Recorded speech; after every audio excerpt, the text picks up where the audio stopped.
Seja bem-vindo ao Muni Brasilcast, o podcast voltado para municípios, que tem o objetivo principal de levar informação e conteúdo para você que trabalha em municípios, seja na Câmara, seja na Prefeitura. E hoje temos a grata satisfação de receber aqui o Dr. Ferraz.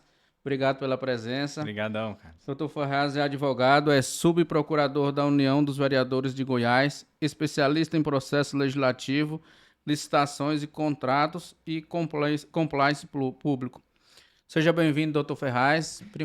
Primeiramente, gostaria de saber como é que você veio parar nesse mundo legislativo, na assessoria de prefeitura, de Câmara de Vereadores. Muito obrigado pelo convite.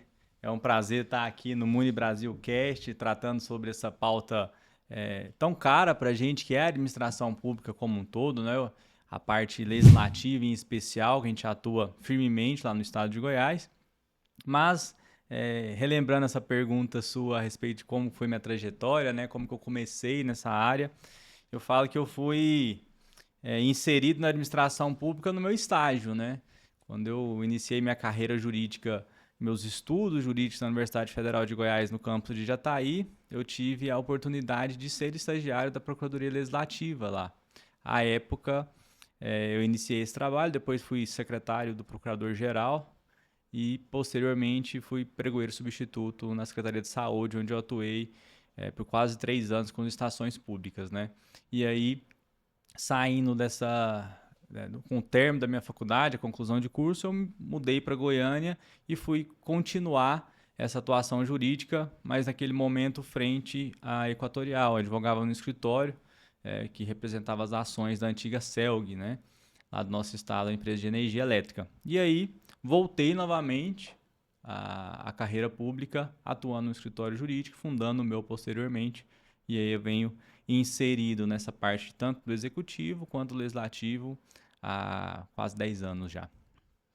Maravilha, uma experiência bem ampla, né? Tanto no setor privado quanto no setor público, em várias áreas, como pregão. Isso é muito importante para nosso crescimento. E hoje a sua atuação no momento na área pública de assessoria jurídica e legislativa, ela engloba tanto o legislativo quanto o executivo? Sim, o meu escritório representa alguns municípios hoje no estado de Goiás. A nossa atuação mais forte hoje são em demandas do Tribunal de Contas, né? Somos consultores. Lá em Goiás a gente chama de consultores do Tribunal de Contas mesmo, né? Existe o Tribunal de Contas dos municípios e do estado. Nosso estado de Goiás é um dos poucos estados que ainda tem o Tribunal de Contas dos municípios. E a gente atua na defesa tanto dos gestores do executivo, né, quanto dos gestores de fundo dos municípios para diligenciar todas as atuações que acontecem, pautar a administração do que o Tribunal de Contas exige nas suas instruções normativas, nos seus acordos de consulta e tentar trazer a melhor orientação para que o gestor tenha segurança na aplicação do seu trabalho no dia a dia. E a gente é aquele complemento, né? Eu costumo dizer que em muitos municípios a gente tem procuradores concursados. A nossa função como consultores não é substituir a procuradoria concursada do município, mas sim ser também um suporte para os procuradores e para a gestão. Então, a gente trabalha com licitações e contratos, logicamente, né? Mas com um viés voltado mais para a parte do Tribunal de Contas. Nas câmaras municipais, hoje eu atuo apenas em Jataí, que é a cidade onde eu me formei. Minha esposa é de lá, a família dela é toda de lá. Eu acabo continuando como consultor da Câmara de Jataí, que é uma Câmara grande no nosso estado de Goiás. E por conta de uma decisão de negócio mesmo, né? Eu sou fundador da NextLegis, é uma empresa de processo legislativo digital. A gente tem mais de 60 câmaras no estado de Goiás, estamos em mais de 4 estados, fazemos Tocantins, Palmas, a capital. E aí eu parei de atuar tão à frente do legislativo igual atuava anteriormente, né? Então, por conta da empresa NextLegis, eu acabei me distanciando um pouco do legislativo, né? E ficando mais com a parte do executivo dentro do meu escritório. E o suporte à UVB, a União de Vereadores, né? UVB Goiás, ela é mais apoio institucional mesmo, né? E não dá suporte à Câmara e nem aos vereadores assim diretamente. Lá na UVG, a gente tem nossa procuradora, doutora Silvia Taine, que é a procuradora-geral da União de Vereadores. Ela fica mais a cargo da parte legislativa da UVG. Então, tudo quanto é demanda de regimento interno, lei orgânica, dúvidas quanto à propositura de algum projeto de lei ou alguma ação, fica tudo a critério dela. A minha função na OVG é a parte do Tribunal de Contas, então eu acompanho muitos gestores e ex-gestores, no caso, ex-presidentes de câmaras, para ter o melhor julgamento das suas contas no TCM. Vários têm uma série de problemas depois que sai, né? A gente sabe que às vezes o gestor sai e ainda fica respondendo no Tribunal de Contas por 1, 2 anos, até que se julgue todas as suas contas. E nós damos esse suporte ativo, acompanhamos eles no tribunal, fazemos reuniões, tentamos ajudar da melhor maneira possível. Nosso presidente Chiquinho, ele é muito enfático na necessidade de a gente resolver o problema do vereador e do gestor, né? Então ele quer que a OVG participe dessas tomadas de decisões. A gente faz bastantes eventos, né, lá no estado de Goiás, capacitações em massa. No início do ano a gente fez o primeiro encontro de presidentes, reuniu mais de 150 presidentes de Câmara, levando em consideração que o nosso estado tem 246 municípios, né? Levamos um número expressivo de presidentes. E depois fizemos o grande encontro de vereadores em maio, com mais de 1.000 vereadores presentes. Então a nossa ideia é sempre trazer a melhor formação para os vereadores no que diz respeito a esses cursos que a gente faz e também um suporte ativo. Para tentar minimizar um pouco as questões que vão posteriormente ser objeto de rejeições de conta. Atuamos na gestão passada firmemente, né, nos últimos 2 anos para tratar da fixação do subsídio. A maneira correta como o Tribunal de Contas entende a fixação do subsídio e como os vereadores deveriam pautar isso. E mesmo assim, temos centenas de processos no TCM hoje acompanhando de fixações erradas no nosso estado. Então, a nossa missão é ficar um pouco mais próximo, né, do vereador. Acho que é uma coisa que a gente tem desde o início lá da OVG. Muito bom. Eu até anotei aqui, depois que a gente bateu a pauta aqui, para falar do TCM, né? Eu coloquei em interrogação que a gente não tinha conversado, falar um pouco dessa assessoria e também E queria verificar se depois se você poderia falar um pouco sobre aquela sua ideia de ensinar outras pessoas também a trabalharem com esse auxílio junto ao tribunal. Mas aí, caso você queira falar, tá? Sim, o É, TCM, ele... a gente pode falar isso aí, se quiser mais Não, um. a gente vai batendo um papo aqui, tranquilo, Tá. doutor. O TCM, eu falo que ele é um tribunal que ele está muito mais empenhado hoje em ajudar o gestor do que punir, né? O TCM ele pulou essa barreira de um tribunal inquisitor, de punição, e ele está ao lado do gestor. Eu falo que se o gestor entender que o tribunal é uma peça fundamental para o sucesso da gestão dele, ele vai ter todo o suporte necessário dentro do TCM. O TCM ele é composto por diversas áreas, né? Então você tem desde o departamento de licitações, departamento de recursos, departamento de arte pessoal, enfim, você tem Secretaria de Políticas Públicas, uma série de departamentos que podem subsidiar o gestor na maioria das tomadas de decisões.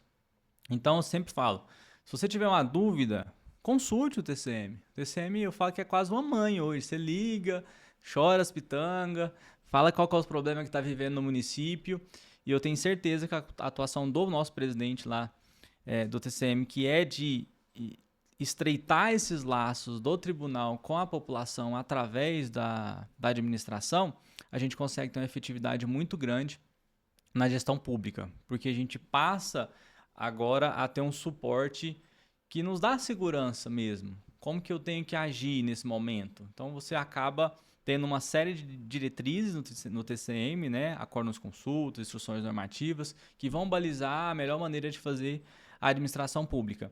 E aí fica a cargo do gestor ser parceiro, que eu costumo dizer, ser parceiro do TCM, frequentar o TCM, ir ao TCM, conversar com os secretários do Tribunal de Contas, acompanhado junto com seus advogados, os seus consultores jurídicos, para que ele entenda que o TCM está lá como um suporte ativo hoje em dia. Antigamente, não. O TCM era meio afastado da gestão, ele fiscalizava, pontuava, punia e pronto. Hoje não. Hoje o TCM está muito empenhado, porque para ele é muito melhor que eu te tire uma dúvida e que você não erre. Ele não tem que fiscalizar posteriormente, tem que imputar um débito, imputar uma multa. Então, é mais fácil ter esse diálogo.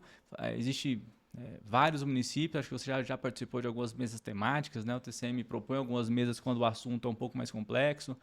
Você tem uma série de mecanismos ali para poder facilitar e ajudar a gestão. É o que eu sinto isso nos últimos anos que eu tenho atuado frente ao TCM. A gente está com uma mesa técnica lá de resíduo sólido, né, diante da nova legislação, e de fato o TCM tem essa característica que é muito importante para os municípios. Eu tenho, eu tinha muito contato com CGU e TCU, tinha acesso, mas muito difícil, mas o modo de atuar do TCM em Goiás é bem diversificado, e isso facilita muito aos municípios. Eu faço contato lá bastante, lá com o Messias, o Frederico, o Marco Aurélio, né, o próprio Vinícius, e eles auxiliam bastante. Estou até com uma consulta lá para fazer agora sobre a questão de folha, se uma rubrica lá incide ou não na folha. E é uma coisa que eu já conversei pessoalmente, mas que querem que formalize, a gente está formalizando. E é importantíssimo essa atuação e assessoria jurídica junto ao TCM, porque não é incomum a gente encontrar gestores que são penalizados ali por coisas que poderiam ter sido corrigidas, seja principalmente os membros da mesa diretora e o presidente, questão de resolução interna, questão de previdenciária, algumas situações junto ao TCM que se tivesse uma assessoria não acontecia. E eu estava conversando agora há pouco no almoço com um professor de reforma tributária e ele perguntando qual era a minha percepção. Aí eu falei que o tribunal tinha um cunho mais pedagógico e mais auxiliador e que algumas situações, se fosse junto ao TCU, com eu trabalhei ali 10 anos, era muito mais rígido. Mais rígido muitas vezes porque não conhece a realidade, coisa que o TCM conhece bem. Alguns deles são ex-gestores. E eu falei que isso talvez poderia mudar, né? Uma mudança na aprovação da PEC que tornou o TCM, né, hoje já perene. Eu acho que talvez haja aí talvez uma Um dureza, enrijecimento. Eu uma não dureza um ve... pouco maior. Eu tinha essa visão, essa percepção que o TCM poderia endurecer mais a partir da aprovação dessa PEC. Mas o perfil dos conselheiros que existe hoje no Goiás não é esse. Né? O perfil dos nossos conselheiros são conselheiros que estão ativamente ligados à gestão, se preocupam com a gestão pública, com o gestor público, são muito humanos em atender. Né? A gente trabalha com gestores de diversas formas de trabalho, nível intelectual mesmo, de formação, pessoas que são bem carentes, humildes mesmo na palavra, vão lá, são atendidas assim, de uma maneira magnífica. Eu falo que o TCM é uma mãe. Eu costumo dizer que o TCM do estado de Goiás é uma mãe mesmo de fato. Ele acolhe as pessoas lá, traz a melhor solução e tenta resolver o problema. Eu não vejo que o TCM vai mudar essa posição, porque isso é um reflexo dos conselheiros, né? Eu falo que a gestão pode endurecer, pode, se entrar conselheiros novos que são mais da linha dura, né? E mesmo assim, os conselheiros que na teoria seriam dessa linha mais pesada, por exemplo, o professor Fabrício, que é oriundo do Ministério Público, é uma pessoa fenomenal, tá? Atende todo mundo. O Zé Rosa, que é o chefe de gabinete dele lá, está sempre, né, prestativo para trazer a melhor solução. Então eu vejo que o TCM ele vai continuar com esse aspecto humano dele ainda por um bom tempo, o que é muito vantajoso para o gestor. O gestor sente confiança aí no TCM. Antigamente a gente ia lá com medo, né, de ter alguma represália, de ter alguma coisa. Hoje não, a gente encara o TCM como um parceiro da gestão. Se você quiser ter um sucesso na sua gestão municipal, conduz o TCM como uma segunda casa sua. Né? Eu falo para os gestores, não vão só a Brasília, vão ao tribunal, vão mais seu jurídico, mais seu contador, seus consultores, vão lá entender como que está a questão do RH do município, vão lá ver se tem algum processo, se tem alguma indagação, alguma diligência, fique a par disso, porque não adianta o gestor ele não se preocupar também em olhar essas questões do Tribunal de Contas e depois sair da gestão ficar desnorteado, porque eu não sabia que estava esse processo acontecendo, ou que estava essa diligência em andamento, ou que eu tinha sido, ou que eu estou inelegível agora por conta de um julgamento de umas contas. Passe a acompanhar também o TCM. Né? Não deixe só a carga da consultoria, logicamente que a consultoria tem que fazer o seu trabalho, mas entenda a gestão como algo que você precisa saber de todos os aspectos. Né? O maior problema hoje é que o gestor público ele ele tem que entender de várias áreas que ele talvez não tenha conhecimento. Ele ganhou para ser o vereador daquele município, ele assume a Casa Legislativa, acontece a eleição e ele é alçado a presidente da Câmara. E muitas vezes ele nunca teve uma experiência com gestão, então ele vai ter que entender de folha de pagamento, como que funciona o regime dos servidores. Eu posso contratar, eu não posso, eu tenho cargo comissionado, eu não tenho, eu preciso fazer concurso, o município, a Câmara já tem controlador interno, não tem, o TCM está pedindo que faça o concurso, então são uma série de desafios que o gestor passa do dia para a noite a ter que comandar dentro da sua casa legislativa ou dentro do próprio executivo. Ele não teve uma formação adequada e muitas vezes na confiança ele fica sempre amparado pelos consultores ou pela equipe jurídica e acaba não buscando conhecimento de gestor público, para que ele também tenha consciência das suas tomadas de decisões. Costumo dizer que o gestor que ele passa a entender a administração pública como um todo, ele vai ter um sucesso muito maior do que a grande média dos gestores brasileiros. E nesse caso é importante frisar, né, o que você pontuou, porque quando ele é alçado a presidente, ele vira gestor, né? Então ele começa a exercer uma atividade administrativa que tem que prestar contas, que é diferente do vereador que não ocupa o cargo na mesa ali diretora. E hoje, o município que eu trabalho não tem assessoria, nem a Câmara e nem o município tem assessoria junto ao tribunal. Eu sei muito bem a importância dessa assessoria preventiva, mas quais seriam as principais, assim, as principais coisas importantes que uma assessoria dessa preventiva poderia ou trazer ou deixar que não acontecesse com o gestor, né? Alguma penalidade, alguma situação dessa que materializa a necessidade de ter uma consultoria no âmbito do Tribunal de Contas. A consultoria no Tribunal de Contas ela exerce dois papéis, né? Dois grandes papéis na gestão pública. Você tem a parte preventiva, logicamente, né? E a parte corretiva, depois que eu já tenho as ações em tramitação no Tribunal de Contas. Levando em consideração esses dois grandes núcleos da consultoria, eu costumo dizer que o maior problema é a consultoria preventiva. Porque para se dizer que você é um consultor de Tribunal de Contas, você tem que ter uma experiência muito vasta na gestão pública que diz respeito a todos os aspectos dela. Então, desde o controle de frotas do município, a Secretaria de Saúde, no empenho de medicamentos de alto custo, enfim, você tem que ter uma visão muito ampla da gestão pública. Por quê? A nossa ideia é sempre tentar enxergar a gestão pública, ver aonde está sendo cometidos os maiores erros de gestão e trazer os normativos do TCM e falar, olha, gestor, você não pode fazer a gestão da frota dessa maneira. O correto é seguir a instrução normativa, ou então chega no departamento de licitação, consultor, a gente tem que mudar, houve uma mudança no entendimento do Tribunal de Contas, a gente precisa reformular a forma como é feita as licitações aqui. Então a nossa ideia é trazer sempre o que pode vir a dar um problema, né? Tentar mitigar o risco, né? No compliance a gente faz essa questão de mitigação de risco. A própria lei de licitação também traz o mapa de risco, né? Como um dos institutos lá da contratação. E aí a gente passa a blindar em tese a gestão, para que não haja grandes problemas. E mesmo assim, a gente tem processos dentro do TCM que vão acontecer. Eu tenho o julgamento das contas do prefeito, eu tenho denúncias que as pessoas fazem, e aí a gente atua aí, nesse caso, na defesa dos interesses do município ou do gestor. Então, houve uma denúncia a respeito de uma licitação, acontece bastante. Teve uma licitação, sobreveio uma cautelar, a nossa função é defender aquela licitação do porquê que ela está correta, porquê que os requisitos do edital estavam corretos e a gente continuar com esse certame no município. Dialogar, despachar.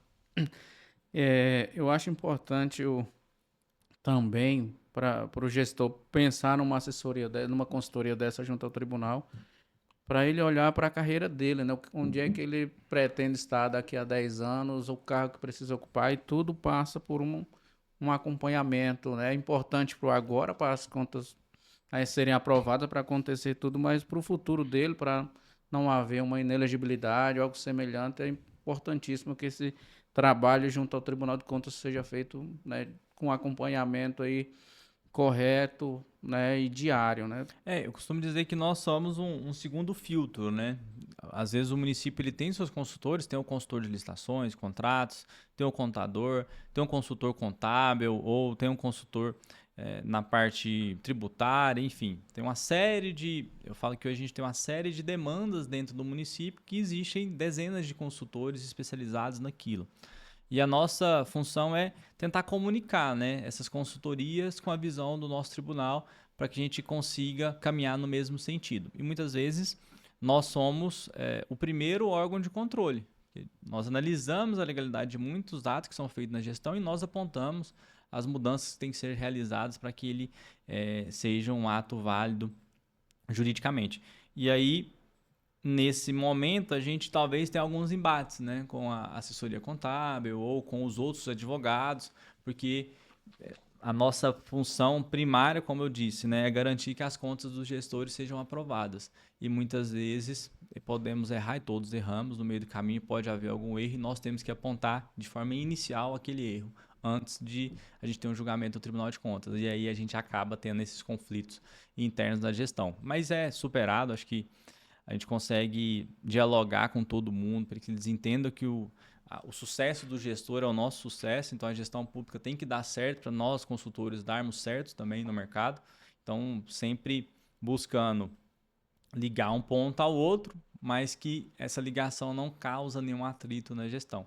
Eu já passei por situações complicadas, né? Você tem que apontar um erro de um colega, um erro que é muito grave, que isso vai impactar no julgamento de contas, e a gente tem que fazer o necessário para tentar corrigir a tempo aquele erro, né? Para depois ver se o tribunal entende como agente que não houve uma causa insanável, né? E passa a ressalvar as contas daquele gestor. Mas é complicado o dia a dia. Isso isso é muito importante. Principalmente essa orientação preventiva. A gente tem visto que o tribunal, não só o tribunal, como o Ministério Público e a Controladoria do Estado de Goiás tem focado em algumas secretarias, né? Por exemplo, controle interno. Então, há um critério, um cuidado do tribunal para que isso vem seguido pelo Ministério Público para que as secretarias de controle interno tenham um olhar mais preventivo, né? E que deixem funções que não são, né, características do controle para fazer o que de fato é do controle. Por exemplo, há pouco tempo atrás, encaminhamos um projeto de lei para criar o cargo de auditor de controle interno e um técnico de controle, porque hoje o município, de um porte médio a grande, não tem ninguém de carreira nesse sentido. E aí acaba vindo o trabalho, né? Não que seja ruim trabalho para assessoria, mas poderia ir, né, chegar um trabalho melhor ao tribunal, um Sim. trabalho preventivo, um trabalho que não ficasse só apagando incêndio. A gente tem os consultores também de controle interno, né? Temos colegas hoje do mercado que estão empenhados em construir um modelo de controle interno eficiente, né? De acordo com o porte do seu município. Então, isso é uma realidade. Temos hoje uma imposição, tanto do Ministério Público quanto do Tribunal de Contas, que esse cargo deve ser exercido por servidor concursado, não necessariamente concursado na carreira de auditor de controle interno, mas que ele seja uma pessoa nomeada naquele cargo para exercer a função de controlador interno. Eu tenho uma visão talvez até um pouco diferente dos colegas no que diz respeito à realização de concursos para esses cargos, né? Eu sou uma pessoa que engaja muito e fala muito a respeito disso, da necessidade da gestão entender, e nós, consultores, entendermos que o fato de ter um procurador concursado no município não invalida o nosso trabalho. Então, para nós é até melhor que haja, né, que haja o controlador interno concursado, mas que ele seja concursado naquele cargo de origem, porque a formação dele vai estar embasada no que ele vai exercer, e não uma pessoa que talvez teve outra formação e passa a exercer o cargo de controle porque o prefeito nomeou. Porque é uma questão de confiança. Eu costumo dizer que o controle interno ele está lá para apoiar a gestão e não para barrar ou para ser algo burocrático. Não tem jeito, pessoal. A gente tem que entender que os documentos vão passar no controle interno, ele precisa analisar, é um órgão fiscalizador dentro do nosso próprio município, ele vai nos apontar os primeiros erros. E é muito mais fácil você resolver um problema internamente do que deixar aquilo estourar, vir um escândalo futuro e depois Ministério Público, Tribunal de Contas, Polícia, tudo envolvido por conta de algo que o próprio controlador interno até te notificou ou orientou a fazer de forma diferente. Então, o controlador interno fortalecido é uma gestão também fortalecida, porque você passa a errar menos. A partir do momento que você tem mais pessoas engajadas para que a gestão pública dê certo, você consegue entregar um resultado muito maior para a sociedade e o controlador interno é peça fundamental nisso. Muito bom. Agora, na parte legislativa, vamos falar um pouco sobre a parte legislativa, o processo legislativo. Nessa experiência sua bem vasta e já no âmbito legislativo, quais você, quais problemas, né, você acha, né, tem identificado como principais problemas das câmaras e do próprio executivo nessa parte de processo legislativo? É sistema, é pessoal, é falta de investimento? Qual é a sua avaliação sobre essa situação? O problema é sistêmico, né? No geral. Então, eu não consigo te apontar um único problema, né? Acho que são uma série de problemas que vão se somando e posteriormente a gente tem um órgão ineficiente, um poder legislativo que não entrega o maior resultado possível para a sociedade.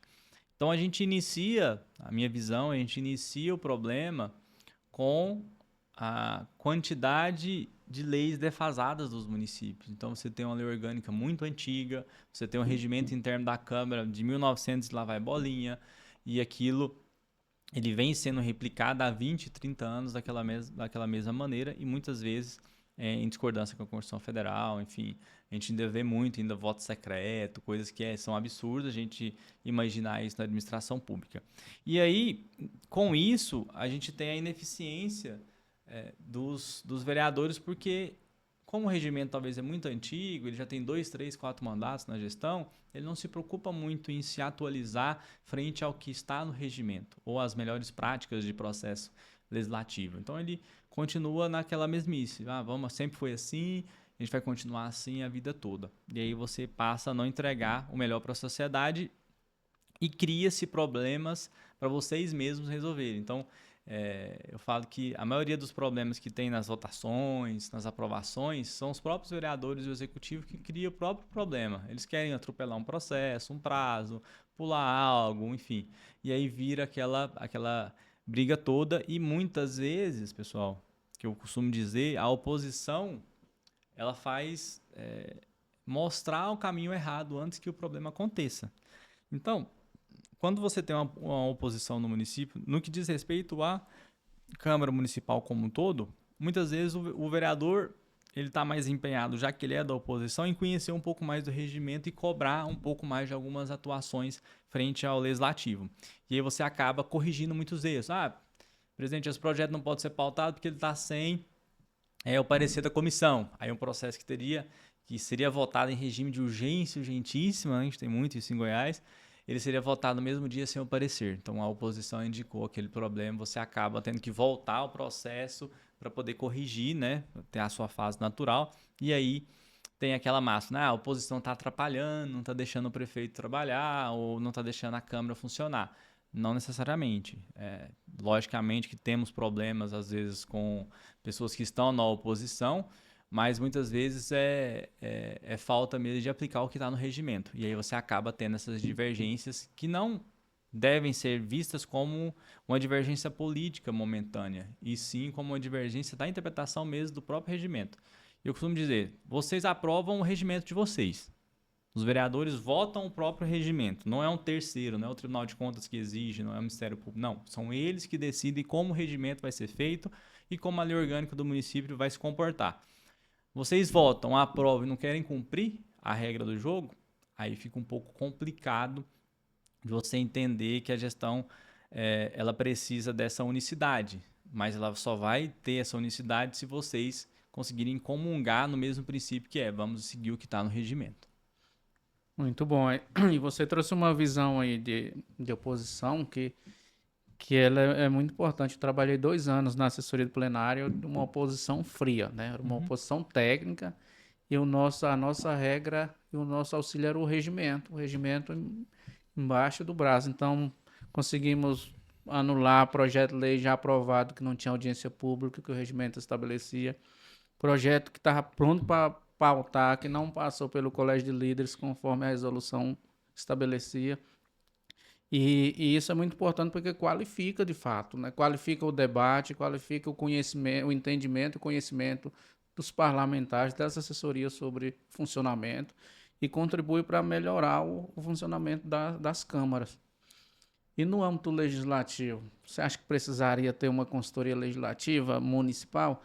Eu trabalhei no governo do Distrito Federal durante 4 anos e a gente tinha uma consultoria legislativa. Estou falando de algo bem maior, com mais recursos, mas acredito que seria possível, se o município quisesse, municípios maiores ali como Anápolis, criar uma consultoria legislativa dentro do próprio gabinete. Por quê? Porque decretos são quase diários, decretos diários, a portaria diária é matéria importantíssima ali, que não é de competência da Procuradoria e que às vezes o prefeito assina às cegas. E se ele mandar para a Procuradoria, ele vai sobrecarregar a Procuradoria, que ó, às vezes é pequena, enquanto se tivesse uma micro, né, eu até elaborei uma proposta de uma consultoria legislativa dentro do gabinete, eu acho que poderia contribuir. Queria ouvir sua opinião sobre essa possibilidade e também verificar qual a tua opinião sobre o legislativo, onde poderia melhorar o executivo, perdão, nesse papel dele de elaboração, de análise, de diálogo com a Câmara, que eu tenho percebido que um dos problemas hoje do legislativo é o diálogo prévio e o diálogo com o executivo na construção das ideias, na transformação daquela ideia no projeto de lei e no entendimento se aquilo é viável ou se não é. Né? Se o executivo vai encampar, se é possível encampar, porque o erro que eu acredito hoje é chegar à ideia, a sociedade leva a ideia e simplesmente transforma num projeto de lei e manda e deixa ver o que vai dar, né? E eu sempre falo pro vereador, pro legislador, que tem que ser sincero com o cidadão, dizer, oh, isso aqui dá, isso aqui não dá, isso aqui pode dar, eu vou mandar, mas pode dar ruim, né? Pode ser vetado, mas além dessa sinceridade, ter esse diálogo com o executivo, que tem dado muito problema a gente receber, estou falando do lado da Procuradoria, receber projetos tratando de educação, de saúde, de infraestrutura, sem nenhum diálogo. A gente, às vezes, tem um processo falho de não ter alguém acompanhando par e passo lá dentro da Câmara, né, alguém do Executivo, mas tem essa falha de a gente, às vezes, saber do projeto na hora que ele chega o autógrafo de lei aqui para sancionar vai estar. Bom, eu falo que o problema de comunicação inicial do executivo e do legislativo, ele perpassa pela ideia de que eu apoiei um presidente da Câmara ou o meu presidente que eu quis que ele ganhasse, ele ganhou, ele passa a trabalhar unicamente comigo. Então, o prefeito ele tem que entender que, por mais que seja um município de 2.000 habitantes, ele tem 9 vereadores lá para dialogar. E muitas decisões precisam ser feitas previamente, para que todo mundo chegue num consenso do que é o melhor para aquele município. E não que aquilo seja empurrado goela abaixo ou que aquilo chegue de última hora na Câmara e ele seja pautado no dia seguinte, seja votado. Essa não é a melhor saída e a melhor maneira da gente comportar esse diálogo, tanto do Executivo quanto do Legislativo. O segundo ponto que eu vejo muito é que a gente acaba desvirtuando os aspectos que deveriam existir dentro da gestão. Então, o prefeito ele indica um líder do prefeito na Câmara. Muitas câmaras pequenas não têm isso, mas vamos dizer que o município seja uma câmara pequena, mas eu tenho o líder do prefeito. A função do líder do prefeito é falar pelo prefeito. O líder de governo. O líder de governo. É falar pelo prefeito lá na Câmara. Né? Como que a gestão quer que pauta, como que a gestão quer que vota. A função dele é essa. E aí a gente tem um ciúmes, porque os vereadores já não querem responder ao líder do prefeito, porque ele quer despachar diretamente com o prefeito aquela situação. Então, o maior problema da comunicação é a vaidade também, né?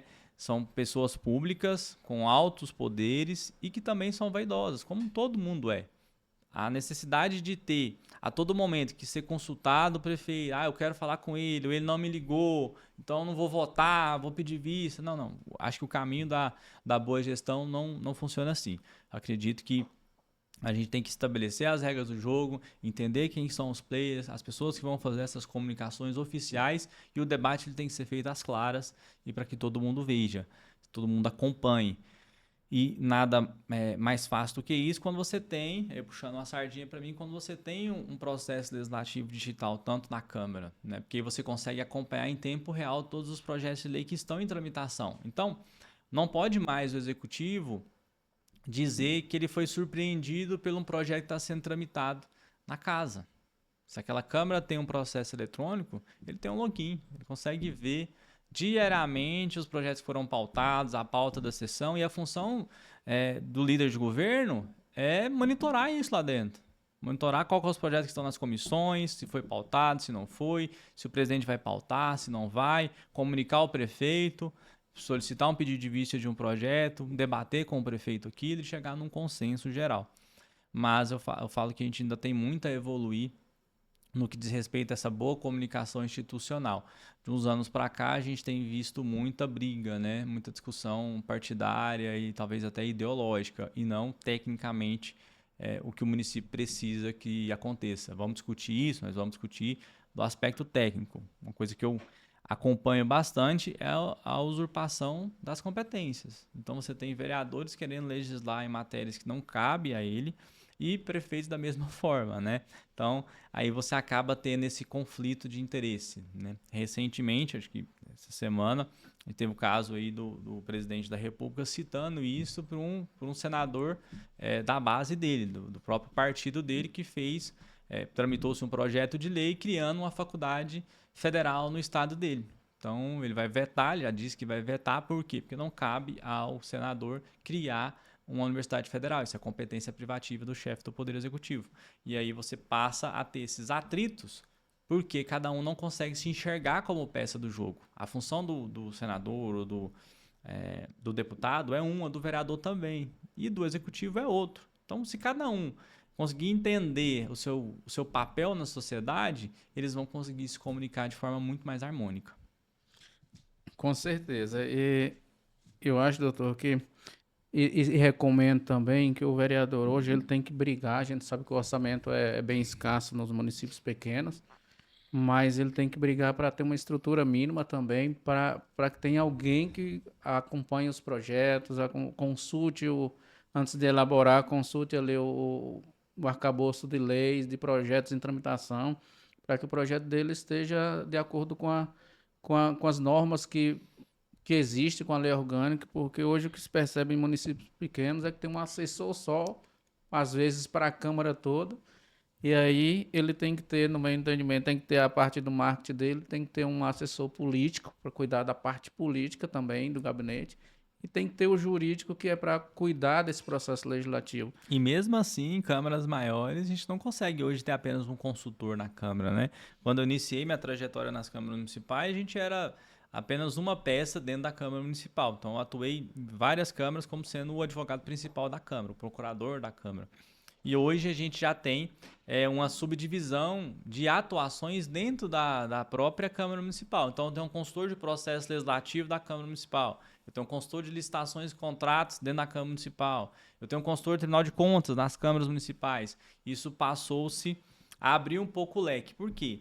Porque não é esperado que o consultor de licitações e contratos entenda de processo legislativo. Não é esperado. É a exceção. Então, eu sou uma exceção, sou um advogado especialista em processo legislativo, vivenciei isso.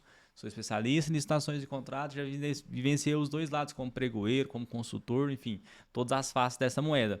Também sou consultor de compliance público e combate à corrupção municipal, que está muito atrelado aos dois assuntos, tanto da parte de contratações quanto da parte legislativa, que a gente fala em compliance legislativo, né? Que é trazer as conformidades desde a criação da lei ao arcabouço jurídico do município.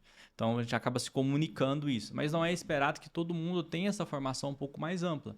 E aí a gente passa então a ter vários personagens dentro da Câmara Municipal atuando em determinados departamentos, o que é muito válido. O gestor que ele entende que ele pode ter mais de um jurídico, se a Câmara logicamente tiver condição de fazer essas contratações, que ela contrate, porque você vai ter muito mais arcabouço, vai estar muito mais amparado para as demandas do dia a dia.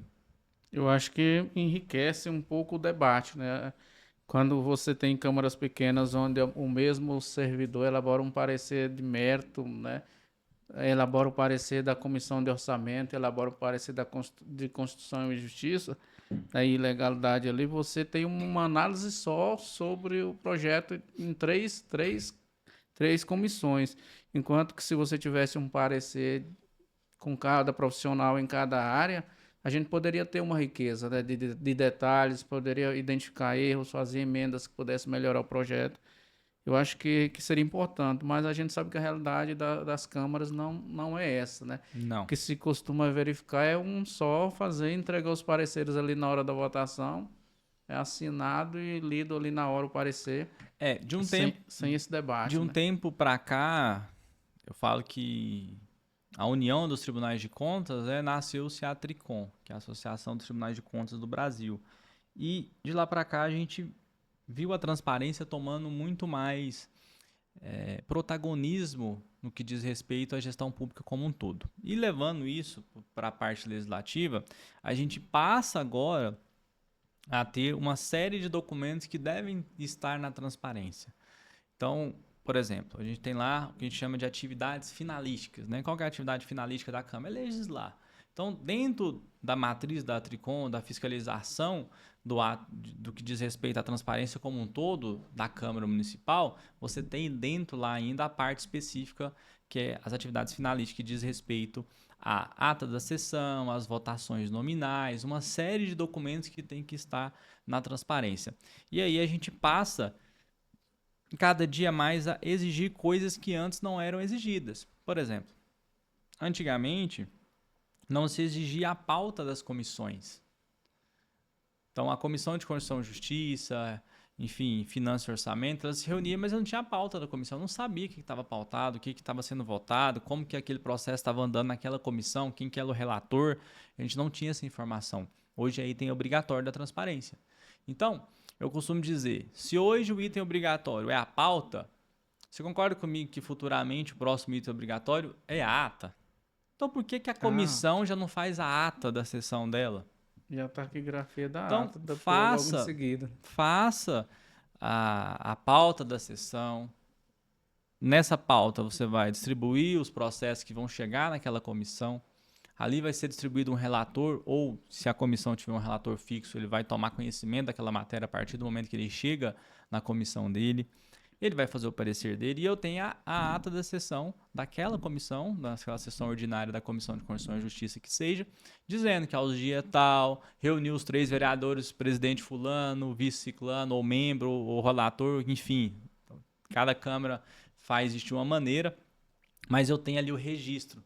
A matéria que entrou, o dia que foi votada, quem que é o relator, o voto que ele trouxe, acompanhou ou não acompanhou, a gente tem todo o trajeto do processo legislativo dentro da Câmara. Então, a gente passa a ter um pouco mais de protagonismo a partir do momento que a gente entende a transparência como um item obrigatório. Então, recentemente agora a gente está na parte de recursos da última avaliação, né, de transparência, até dia 5 de agosto a gente tem o período que a gente pode ainda recorrer da avaliação, mas daqui a pouco sai os selos, né, de transparência, a gente tem todo aquele marketing em cima disso, mas a transparência ela é diária.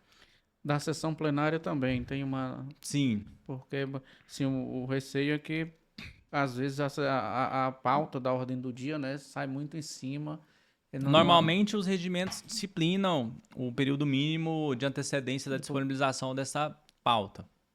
Em alguns casos é um dia, 24 horas, 48 horas, cada regimento vai disciplinar aquela maneira. A vantagem de você ter um sistema de processo legislativo é que a pauta é feita instantaneamente, né? Você seleciona os projetos que você quer que inclui na pauta, manda gerar a pauta, o sistema te entrega a pauta pronta e que ele já está na transparência publicar de forma imediata. Então você não precisa imprimir, pegar assinatura, enviar, mandar pôr no mural, enfim. Você tem aquilo em tempo real, já manda no WhatsApp dos vereadores, no grupo lá, tá aqui a pauta, amanhã é esses projetos, enfim. Todo mundo já entra sabendo o que vai acontecer. Então isso está trazendo um dinamismo muito grande para a parte legislativa, né? Uma evolução muito grande. Tanto a fiscalização da Tricom no que diz respeito à transparência, quanto as evoluções necessárias do processo legislativo digital. Muito bom. Agora vamos falar um pouco da Next Legis. porquê da NextLed existir, o que faz hoje, quem ela atende. A NextLegis, ela surgiu da necessidade minha mesmo, primária mesmo. Eu assessorava várias câmaras municipais e eu tinha necessidade de criar pauta, como você disse, né? Criava a pauta das sessões, criava os pareceres, era uma série de documentos que eu tinha que fazer diariamente. E aí, com o volume de serviço, a gente passa a não conseguir mais atender de forma fidedigna isso. Então, a gente passa a criar um sistema para que o sistema consiga me alimentar das informações burocráticas do processo legislativo. Não tem que pegar um servidor, disponibilizar para fazer uma pauta. Existem muitas câmaras ainda que tem um servidor para fazer a pauta. A função dele na câmara é fazer a pauta. A outra função dele é fazer a ata. Gente, a gente tem muito mais coisa a ser desenvolvida na câmara do que uma pessoa só para fazer uma ata. Ou fazer uma pauta. Ou escrever lá uma ata de 10 páginas, né? Trazendo toda a fala do vereador ipsiliteris dentro da ata. A gente não existe isso mais. O que tem que estar na ata é o que diz respeito ao processo legislativo. Quem votou, que hora que abriu a sessão, quem pediu vista, qual foi o resultado nominal da votação. Eu preciso saber isso.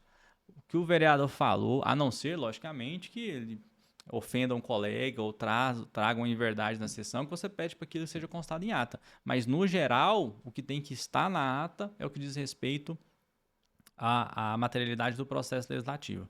E a NextLeg ela surge com a ideia de simplificar o processo legislativo. Então, a ideia é que uma pessoa só consiga fazer toda a parte burocrática do processo legislativo e que você tenha isso já na transparência de forma automática, para você não ter um retrabalho posteriormente de alimentação. Então, a nossa visão foi tentar simplificar isso. E a gente vem crescendo ano a ano, dobrando de tamanho ano a ano, trazendo essa proposta de não ser um sistema extremamente carregado com módulos, a gente consiga que o servidor consiga visualizar a etapa do processo legislativo, que ele conclua essa votação com êxito no menor tempo possível. E a gente tem desde inteligência artificial ajudando os nossos usuários, até as gerações automáticas de documento, ata, pauta, enfim, pareceres, a gente já gera isso muitas vezes de forma automática.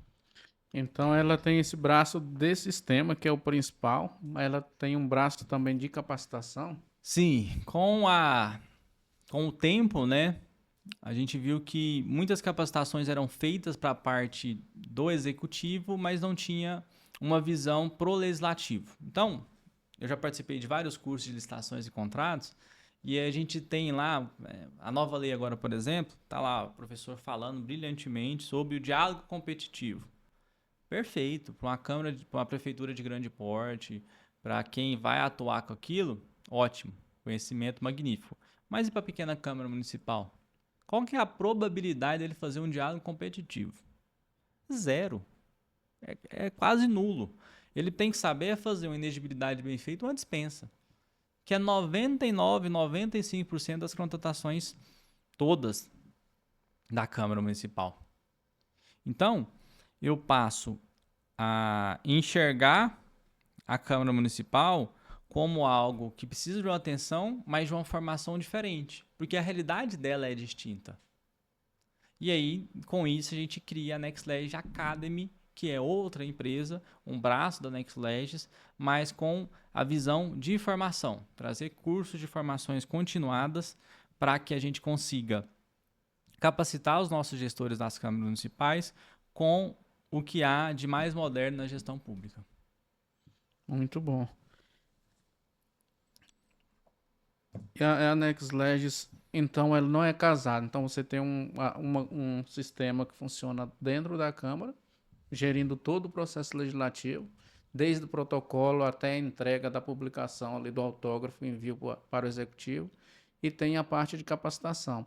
E aí elas são vendidas de forma separada? De forma autônoma, né? De forma autônoma. A gente vende na NextLeg Academy os cursos, né? Então são as inscrições e a gente tem um programa EAD de formação continuada. Então a gente tem uma plataforma própria, são 12 cursos ao ano, mais 12 podcasts temáticos dentro da nossa própria plataforma, para trazer o que há de mais moderno em várias trilhas do conhecimento da Câmara Municipal. Você tem as trilhas dos vereadores, a gente vai discutir processo legislativo, requerimento, enfim, o que diz respeito ao vereador. Tem a trilha administrativa, vou falar sobre licitações, contratos, RH, toda a parte administrativa da Câmara. Tem a trilha jurídica para os procuradores, a gente tem várias formações dentro dessa formação continuada. E a ideia é trazer cada dia mais cursos dentro da nossa plataforma, porque a gente expanda a nível nacional como a maior plataforma de formação continuada para câmaras municipais. Ter o maior acervo de cursos mais atualizado e que a gente consiga embarcar a maior quantidade de número de pessoas nesse projeto. É muito caro uma prefeitura pequena, uma câmara pequena com 9 vereadores, sei lá, com 30 mil habitantes, 20 mil, consegue contratar a NextLegis? A NextLegis, tanto a NextLegis quanto a NextLegis Academy, a gente tem um valor super acessível, né? Super competitivo no mercado. A gente consegue entregar um resultado de excelência com valor justo. A NextLegis Academy, ela já tem um diferencial que o que a gente está contando ali é o acesso, né? Então, é o acesso do Carlos. Por quê? Porque eu emito certificado no nome do Carlos, ele é o que vai ser formado dentro da plataforma. Então, a gente cobra por acesso.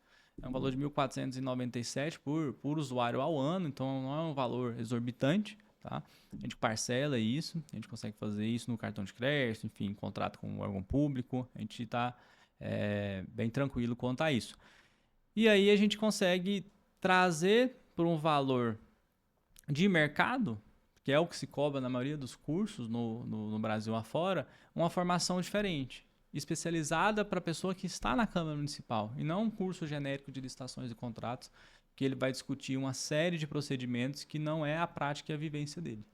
Muito bom. E quanto mais específico, melhor, né? Doutor, deu para perceber aqui, né, o seu conhecimento amplo. E uma vez a gente conversando, você falou da ideia de repassar esse conhecimento e de poder ampliar aí esse âmbito de atuação, ensinando algumas pessoas. Existe mesmo essa ideia de, não sei, criar uma mentoria, criar algo nesse sentido aí, para trazer essas pessoas que tenham interesse, que possam atuar para mais perto de uma atuação junto ao Tribunal de Contas, junto às câmaras, de forma mais efetiva. A gente está com esse projeto, a ideia é que ele seja lançado agora no mês de novembro, que é dia 11/11. Pode anotar essa data aí, depois a gente vai passar mais informações, mas está sendo construído ainda esse arcabouço. A ideia é fazer uma formação avançada em gestão pública, não uma mentoria propriamente dita, mas uma formação que vai englobar tanto a parte legislativa quanto a parte do executivo. Trazer professores para que consiga mostrar esse universo e como eles se comunicam.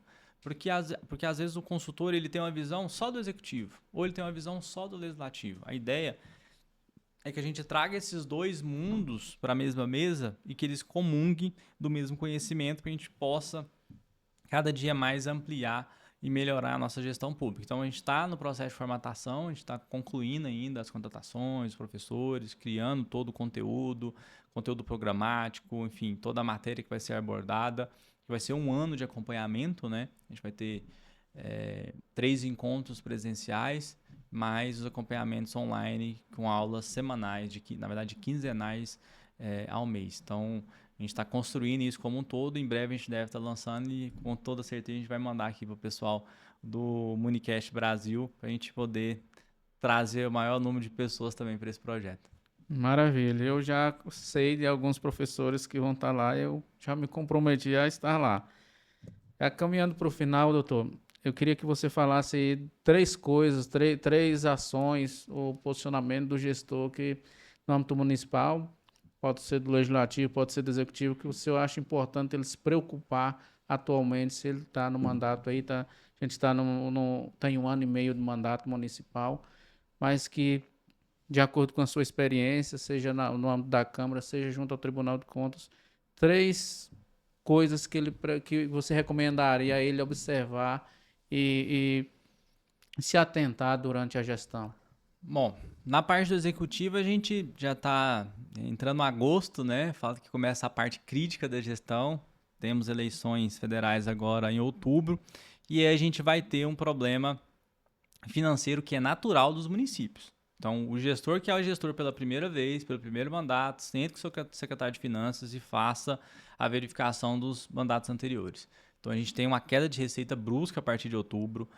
Vai ser difícil fechar as contas no final do ano, então ele tem que cada dia mais conter gasto e segurar o essencial no município. E para a parte já legislativa, a gente tem as aprovações das peças orçamentárias agora. Então, é a hora dos vereadores fazer sua indicação, fazer suas emendas impositivas, discutir o orçamento de forma ampla para que a gente consiga entregar para a sociedade o melhor benefício público. Então, uma dica para os dois gestores, né, tanto da parte executiva quanto da parte legislativa. Poderia falar mais, vamos falar mais. Executivo, vamos pensar um pouco mais na parte do ato pessoal. Vamos analisar como que está gastando a folha, eu estou pagando de forma regular, eu estou ali com o meu pagamento do regime próprio em dia ou não. Então, se atentar a isso. Por quê? Porque se cair a receita, você não pode atrasar esses impostos. Antigamente, eu atrasava uma guia da Previdência Própria, daqui a algum tempo a INSS ia me cobrar. Agora não, se atrasou esse mês que vem ele já corta. E a Então, multa assim, é altíssima. e a multa é altíssima, e isso pode gerar um problema para o gestor. Então, a gente precisa ter esse aspecto um pouco mais claro. Além disso, a gente está na parte de planejamento.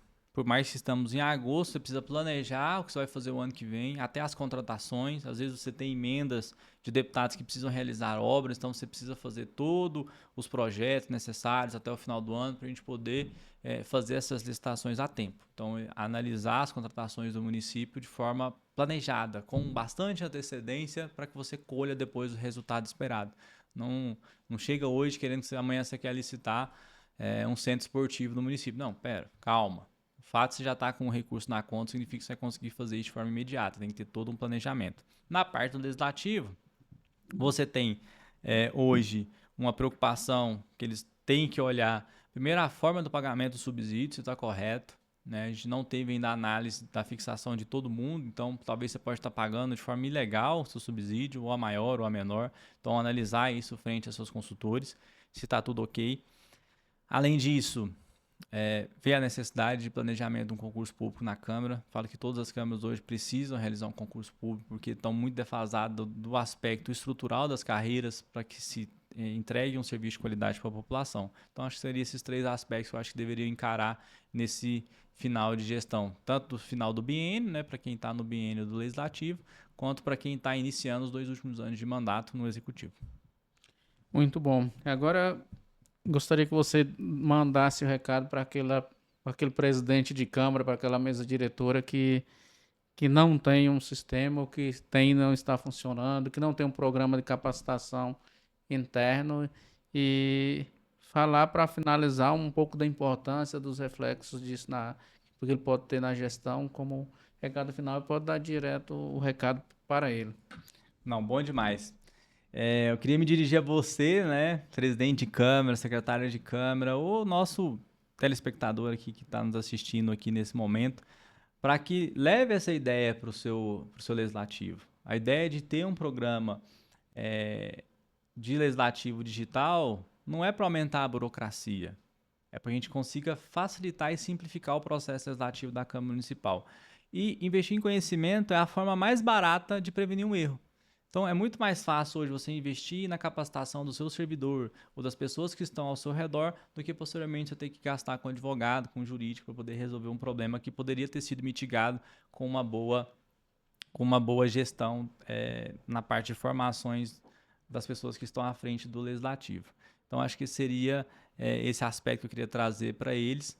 E queria voltar naquele ponto que você disse dos três... das três mensagens, né?